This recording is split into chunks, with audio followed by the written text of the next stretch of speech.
Прощание с Анной Павловной Тарасовой состоялось в ее родном дворе в Сибае, где она прожила многие годы. Отдать дань уважения и проститься с ветераном педагогического труда пришли многочисленные горожане, ее коллеги, ученики, друзья, соседи. Я с Анной Павловной работала 52 года. Из них 14 лет непосредственно под ее руководством. Сначала учителем географии, затем заместителем директора по учебно-воспитательной работе.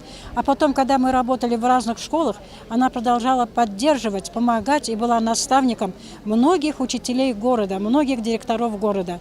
Вот сегодня собралось очень много народа, те, которые чтут ее память, и светлая память о ней останется в душах многих людей, бывших учеников, бывших учителей, нынешних ее коллег по труду.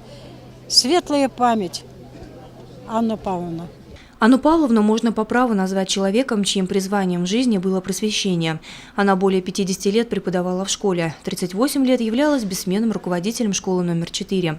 За добросовестный многолетний труд Анна Тарасова была награждена медалями за доблестный труд в Великой Отечественной войне, ветеран труда, знаками отличник народного просвещения БАССР, победитель социалистического соревнования, почетными грамотами Министерства просвещения СССР и БАССР. Светлая память о настоящем учителе, яркой личности, внесшей значимый вклад в развитие образования Сибая, будет жить в сердцах земляков вечно.